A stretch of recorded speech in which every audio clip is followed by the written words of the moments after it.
The 10th anniversary was one of the most hyped celebrations in Dokkan Battle history, and we've had about 9 months to sit on the celebration. Well, I guess 7 since it concluded in February, but we've had time to sit down and just think about, did this celebration execute what it sought out to do? It started off very strong. Let's not get it twisted, right? It started off with the, Goku's Vegeta story red zones. They weren't difficult to start off with, of course, but, they were content. That's cool. We got 2 red zones. That's not the norm. And then we got 3 LRs to start, and this is before that are even revealed, right? They showed that we're getting 6 LRs. They showed the first 3 to transforming Super Saiyan 3 Goku into Super Saiyan 4. We have a Vegito card, and then we got a Super Saiyan Evolution Vegeta with MUI Goku, at least what we thought. Eventually, we started to realize that this wasn't a duo unit, but this was a unit super attack. But that still didn't really hurt us too much. I mean, it was still a really cool concept. So to start off with, they hit us with the bank. The character choices seemed like really good choices. And then, of course, they gave us a theme of everything. And we're starting to realize, yeah, this could be really cool. This could be something we really want to see throughout the celebration. We're getting 6 LRs. And then eventually some more details started coming out. And we're like, oh, we're getting 220% leads. It's a very fun time to start. And I even think throughout the celebration, for the most part, it was a very fun time, right? Vegito felt like one of the most dominant units in Dokkan history on release, with the Vegito redirect doing ludicrous levels of damage. I mean, no one has ever seen the levels of damage that he was doing on release. Like, bosses with 1 billion HP could not keep up with Vegito's counters. And even in long form content in the future, this still exists today. The issue is of course, it's a shorter meta, so that hurts him a bit. But on release, we had a Vegito card that was really good. The Year 7 ECAs were very good. The GT Goku was very good. The Gogeta was very good. Outside of that, people, once we got to the end of that celebration, a lot of people were like, you could probably just throw away the other 3 LRs and you wouldn't miss them too much. EZAs wise, during the celebration, you had a decent amount of hits and misses, of course. Like AGO Super Vegito, I didn't like that unit. Some people did, some people didn't on his release. I didn't care for him. The Buhan was a very good hit, a very destructive unit on his release. The Int Janimba, also a decent hit. I wouldn't say too broken, it wasn't bad either. Gogeta about the same, I would say, for the time he released. And he could handle any extreme fight when he released. There was no extreme unit that could hurt him. And then Namegoku and Frieza, pretty controversial units, mainly the Namegoku, but they were decent. Cell was broken, the Gohan was decent, Kaioken sucked, Grade A Vegeta was really good, and then of course we got the Year 7s, which are very broken even to this day, and then you have the Super EZA STR Super Saiyan 3 Vegeta, who is very meh, and then the Golden Week EZAs for the GT Goku and the GT Vegeta, who were decent. I mean, the GT Vegeta is still pretty good to this day, but during the celebration, it seemed like a decent batch of EZAs.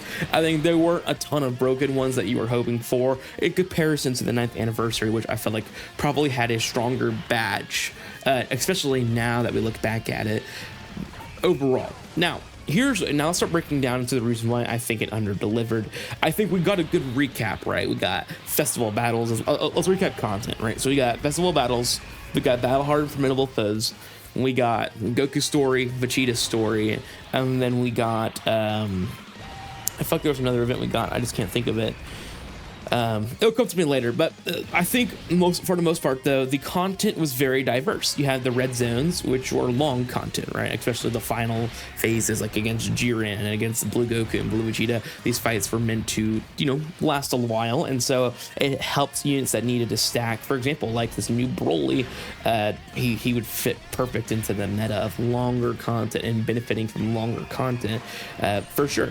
And then you also have the shorter content with battle hard and formidable foes, where that content's like you're beating this in four turns, you're beating this in 4 turns, and just getting to utilize units that were really good right away, like the AGL Angel Super Saiyan 3 Goku, Beast Gohan, Tech Broly, Tech Grade A Vegeta, units like those that really benefited from short content fights or just are good right away. So, you know, we had a good variety of content. And some people would argue to me right now that they think this content was better than what we got during the Global Dokkan campaign. I would disagree, but it just depends on what your style of playing is. I don't like long content, and then that was definitely more meta than the battle hardened formidable foes. So to me, right. Oh no, there's also Blue Zone too, but the Blue Zone didn't matter, and the Dokkan Chronicles, which also wasn't that crazy either. But I think there were cool concepts. Like the Dokkan Chronicles was a cool concept. It just wasn't.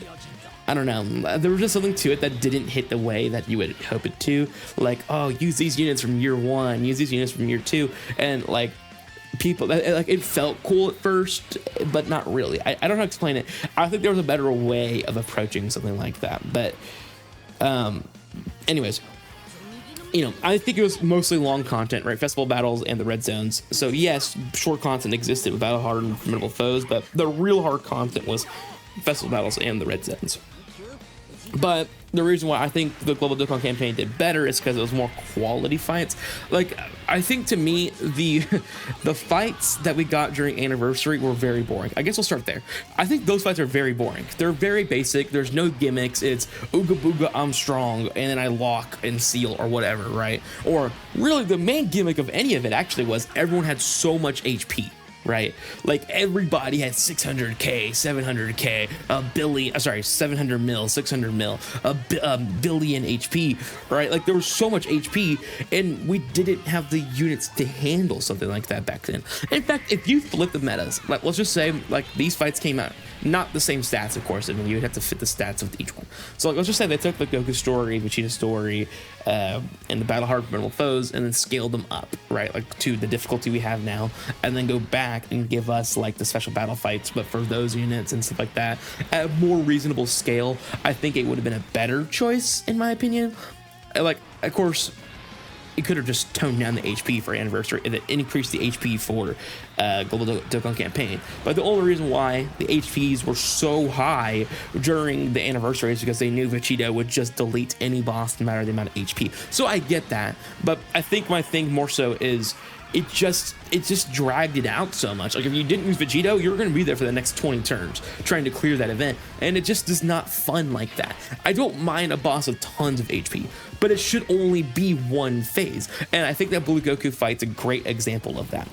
That Blue Goku fight is probably my favorite fight out of all the bunch, for sure. He got stronger as you went. He had a ton of HP. You know, you're trying to kill him as fast as possible so that he doesn't get to his potential. Of course, he really would never kill him before he got to his potential, but it's just more so the point that I'm trying to get across is I think that them approaching it with a boring, not original way in comparison to how they approached the Global Dokkan campaign content really hurt them. I mean, the player's choice battle is a cool idea, definitely need to be stronger, right? But special battle fights, I think, were a great concept. You fight the unit you're playing against, right?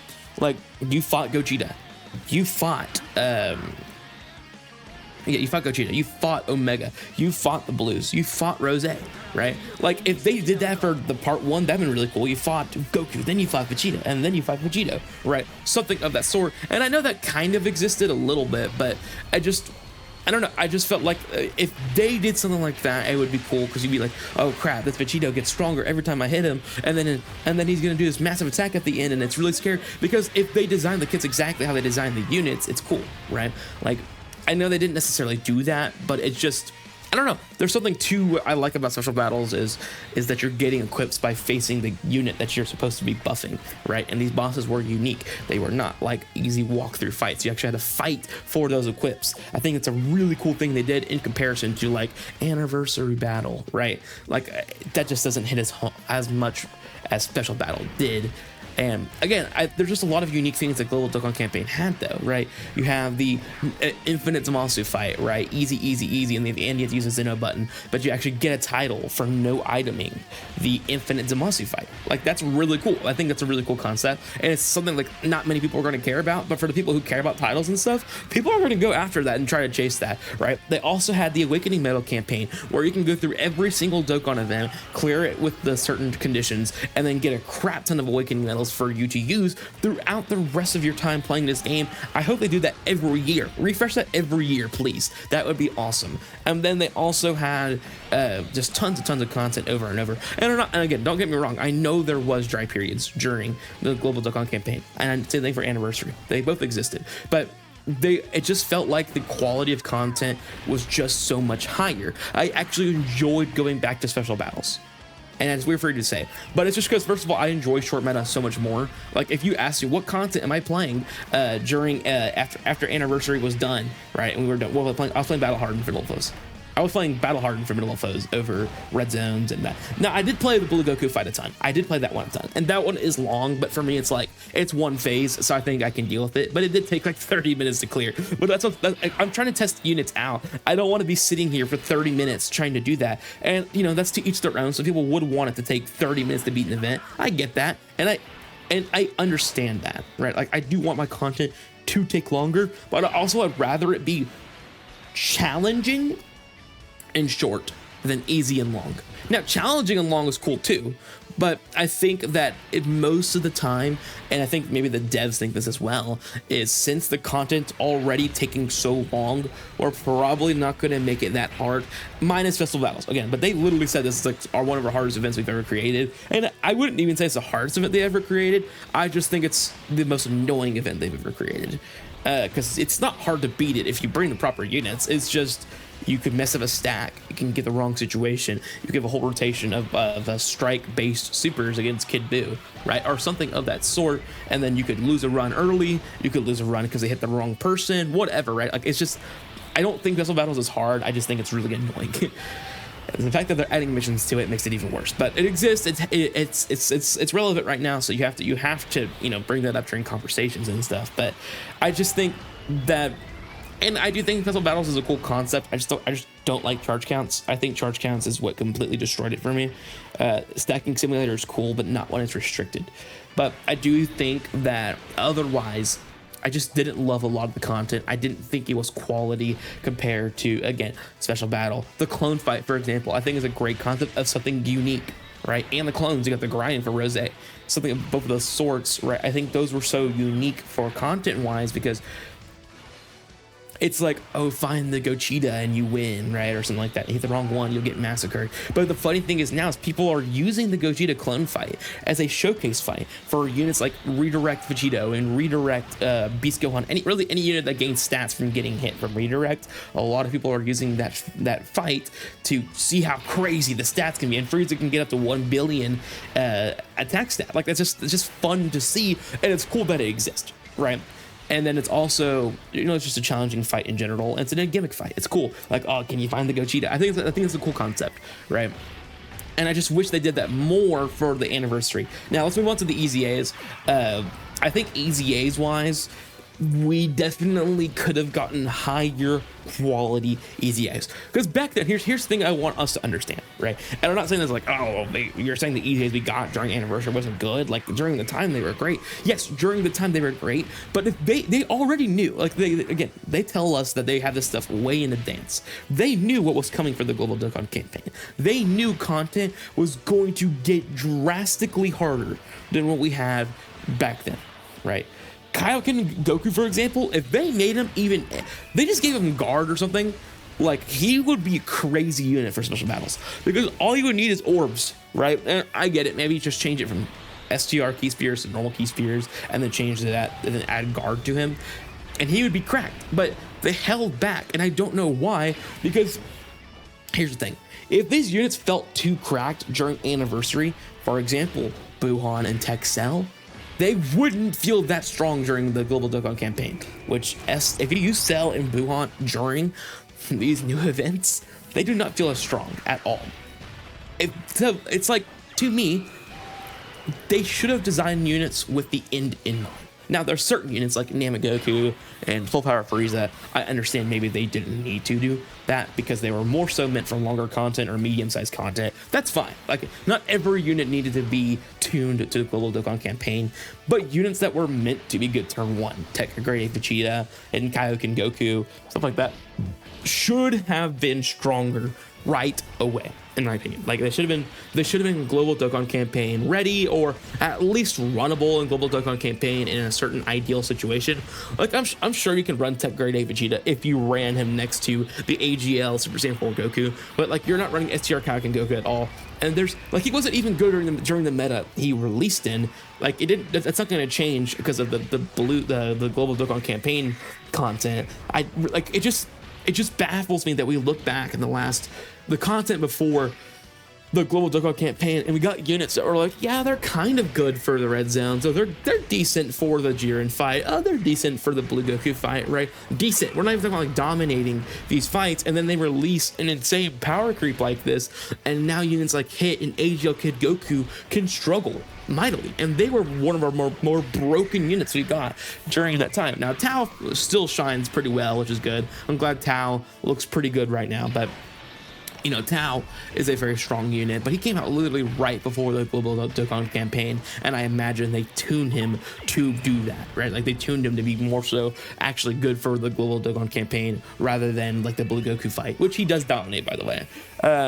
But like Blue Kaioken Goku and Hit did not need to be that bad. Kale and Caulifla needed to be so much stronger. Like these are units these are main celebration units that should be ready for what's ahead, and not like, oh, we're like Hit and Kid Goku, you can excuse, right? You can excuse those two because those two at least were tuned for Festival of Battles. Fine. You can take that. That is fine. But Blue Kaioken Goku and Kale and Caulifla, and I know Kale and Caulifla was not like really a fumble or anything, but like they're not really good in anything. Like they're not like, again, it gets the content she released it, she was fine. Like you're not really gonna die with Kale and Caulifla. But anyways, I'm sidetracking here.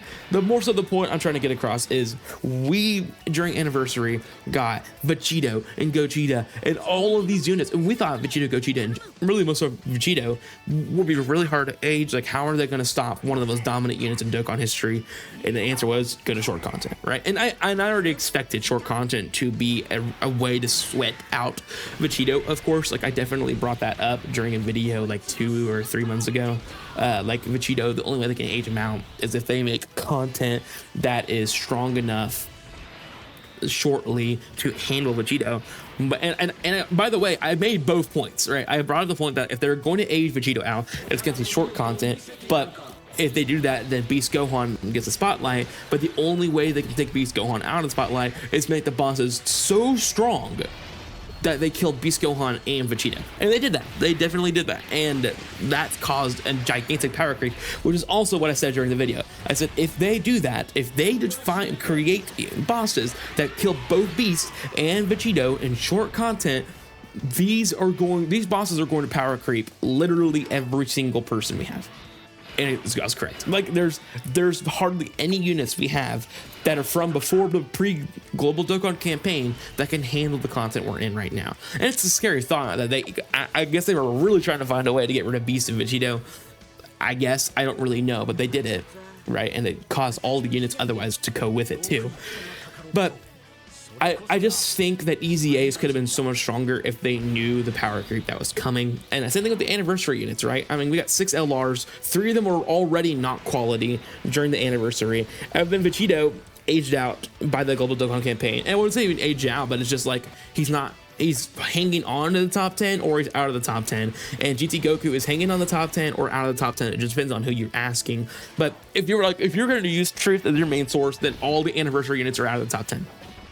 That's insane. And it does help, right? That it doesn't help that the 5 of the global Dokkan campaign units were very busted, but they were also tuned to their content. So of course they're going to look really good against their content. They should, right? Vegito wasn't made for that content. He was made for the content that he came out in. I understand that, but I think if they knew, right? Because here's the thing, and here's another thing I'm going to bring up too here is making base form Vegito and making base form Gogeta stronger wouldn't have changed anything for their release. As in, Vegito was already taking double digits no matter what attack he was taking, so making him even tankier wouldn't have changed the outcome for him then. Gogeta, on the other hand, definitely needed more help for the Vegeta side. He wasn't like getting killed, but he definitely needed more defense than just having double guard, right? Maybe some damage reduction or something that would help him out a lot more. But the problem is they just kind of like, oh, they're just taking enough to take everything we have during the anniversary. But like Vegito base form is fine for the most part, even against the fights we have right now. Like I've seen him tank AoEs from Rose. I've seen him take supers from Rose.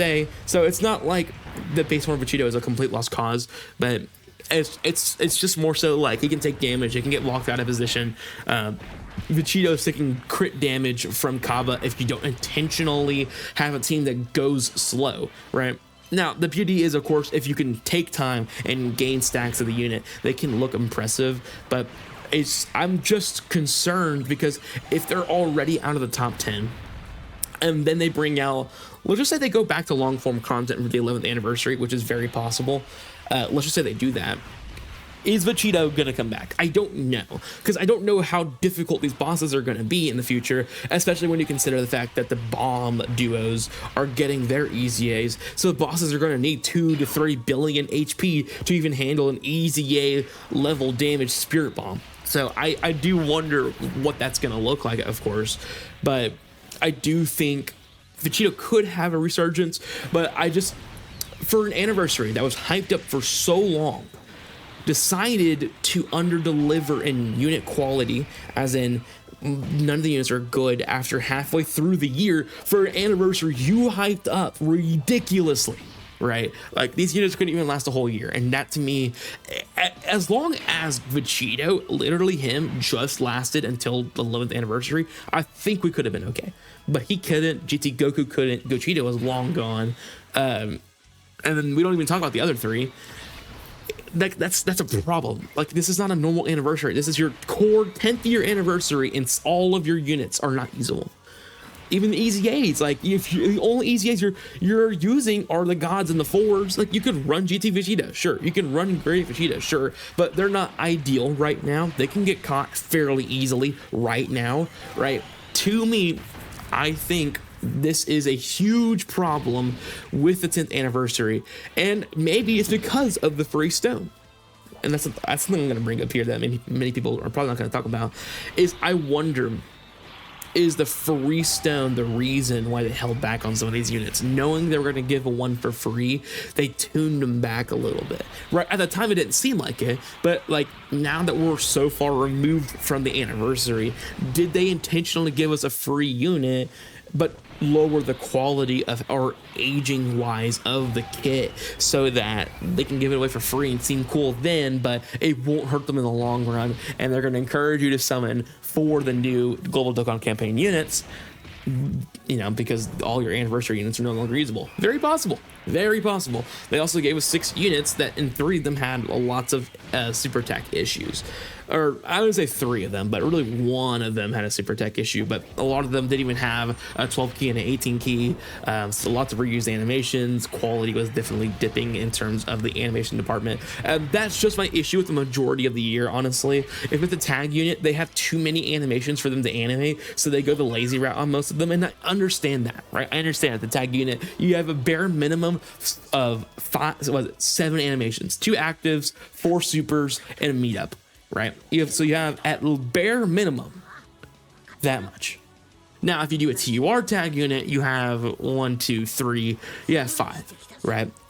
So I understand more so the point of like tag units not having quality because of the quantity, but and that's going to be my thing though, is if they're the ones signing up for this stuff, right? They're the ones who decided to bring out tag units. They're the ones who decided to release 6 LRs. Yes, we wanted them, but we're not forcing like Amatsu to do it right now, right? Like no one asked for 6 LRs. Like, people were wanting it, but it's not like, Amatsu, you better give us 6 LRs right now, we're not summoning ever again. Like, if the 10th anniversary was 4 LRs and you should remove both the TOP units, no one would have complained, literally at all.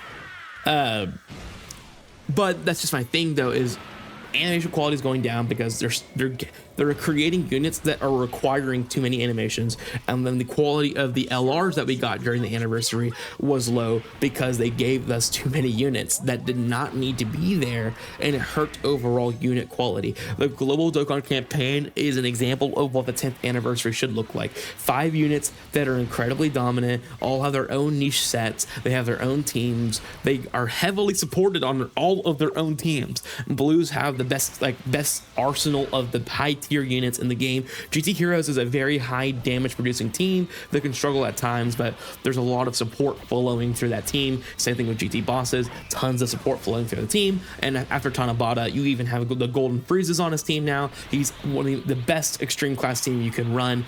Rose is probably the one that struggles the most, but he's still getting help afterwards of the Tanabata celebration, giving him the Tech Golden Frieza and giving him the Tech DBS Broly, so he's getting more options for his team as well. The only team that's really struggling is the Gohan team, but they did kind of help that by giving him the Tech Bojack movie Gohan EZA, Super EZA Goten and Trunks, and then also of course allowing Gohan to be ridiculously busted on release, and he's going to stay that way as long, like Gohan himself is better than Rose, right? But his team is struggling a bit.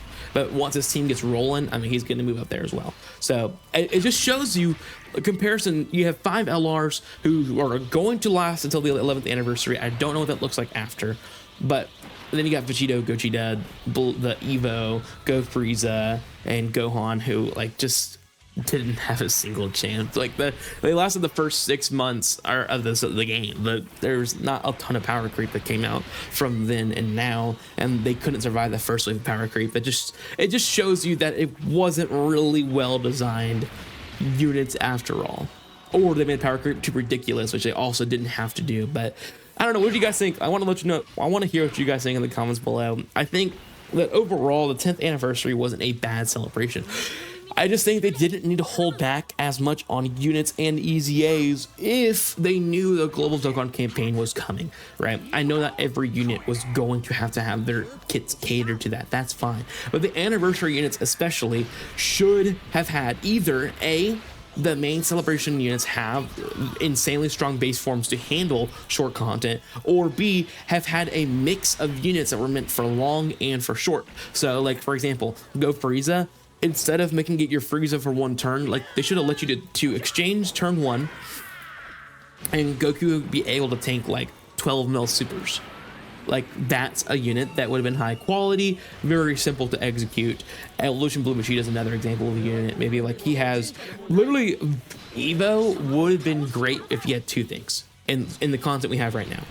If he had nullify negative effects, and then he got guard when attacking. That's it. If he got, guard before attacking. That's what I meant to say. He would have been a way better unit that way, and he would have been great in short content, right?